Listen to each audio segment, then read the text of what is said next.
This is The Lone Ranger, a Little Golden Classic book. By Steffi Fletcher, illustrated by E. Joseph Dreany. And it was copyrighted in 1956. Young Tom Mason sat and hugged his knees. He was waiting for the stagecoach to thunder down the dusty road near his home. He wanted to wave to the stagecoach driver, Bill Mason. Bill was his big brother. And the best driver in all Texas, Tom told himself proudly.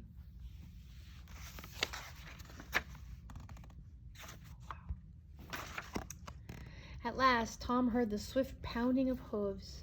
The stagecoach careened around the bend. Tom jumped to his feet, waving and smiling. Then the smile on his face died. Bill, he thought. Where's Bill? The driver's seat was empty. The reins flapped loosely on the horses' backs. The horses were running away, their eyes wide with terror. Without thinking, Tom raced into the road.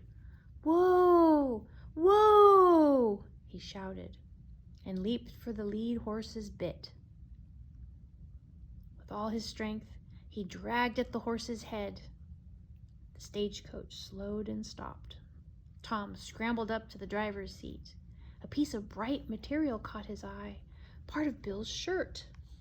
Something awful's happened, he whispered.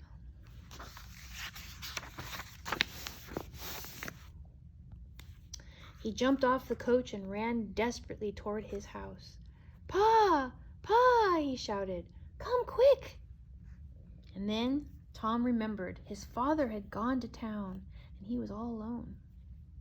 He would have to find Bill by himself and help him if he was in trouble. Tom set off down the road at a steady lope. That's what we're doing here very often. Steady lope. Meanwhile, not far from Tom, the Lone Ranger and Tonto were riding by. They heard Tom's frightened shouts. Listen, Tonto, the Lone Ranger cried. That youngster's in trouble. They spurred their horses and met Tom on the road. Tom's face was brightened when he saw the masked man on this big silver horse. The Lone Ranger, he breathed. It sure is lucky you came. Tom quickly told the Lone Ranger and Tonto about the runaway stagecoach. Oh, wow, look at that. The Lone Ranger lifted Tom onto his horse, Silver. Let's take a look, he said. Followed by Tonto, they galloped off. They had not ridden far before Tom gave a frightened gasp. Look! Look there, he cried. A figure lay sprawled face down in the road. What do you think that is? Tom? Yeah. Tom slid off Silver and ran to kneel beside the still figure. Bill, he cried. Bill, are you hurt bad? Bill groaned. That's his brother. Mm-hmm. Gently, the Lone Ranger helped him turn over. He had a bruise on his forehead. Who did it? Asked the Lone Ranger. A gang, said Bill. They got on as passengers. Why? Gold. I was carrying gold to the Yucca City Bank, Bill answered.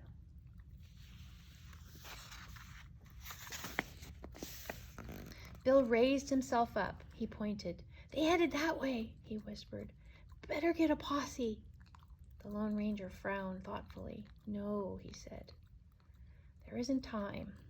Tonto, you and Tom take Bill to Yucca City. I'll go after the gang. Tom jumped to his feet. Oh, please, he begged. Let me go with you. For a long moment, the Lone Ranger looked at Tom. Then he nodded. Okay, partner, he said. Guess it's your fight as much as mine. They helped Bill up onto Tonto's horse, and Tonto and Bill set off for Yucca City. Tom and the Lone Ranger mounted on Silver and headed the other way.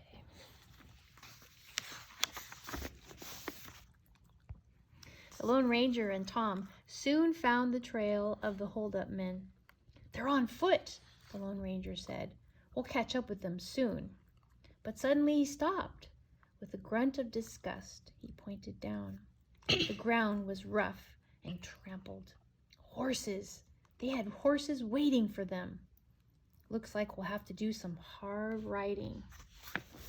For many hours, Tom and the Lone Ranger rode in pursuit. They clattered up rocky hillsides where the sparks flew from under Silver's hooves. They splashed across a wide river where the water ran fierce and swift around Silver's legs. "We're in luck, Tom," the Lone Ranger exclaimed. "The river's in flood, or those varmints might have ridden downstream and shaken us off their trail."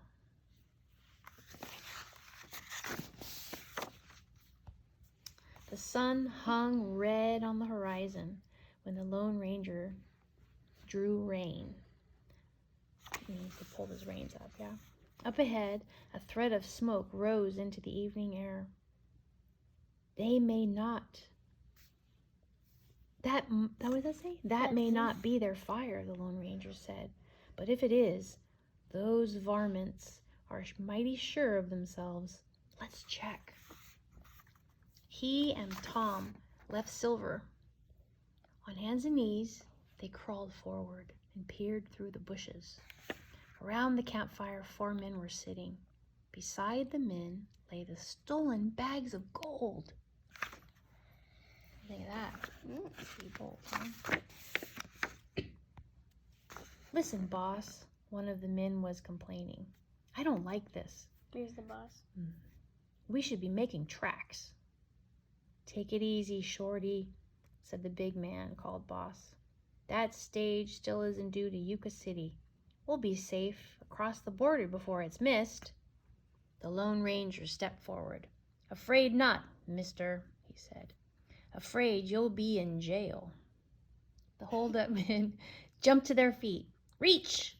the Lone Ranger commanded, and their hands went into the air. He's smiling.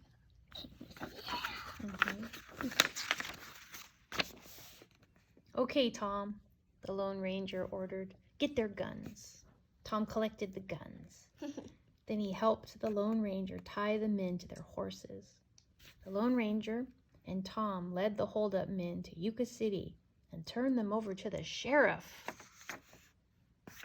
When the bandits were safe in jail, the Lone Ranger and Tom carried the bags of gold to the Yucca City bank.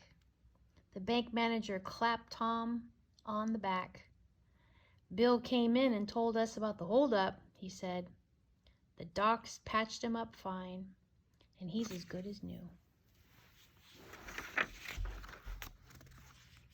"Then I guess our job is done," said the Lone Ranger with a smile. "I'll find Tonto and move along. Thanks for your help, partner," he told Tom. And lifting his hand in farewell, the Lone Ranger leaped onto Silver and galloped away into the dusk. The end.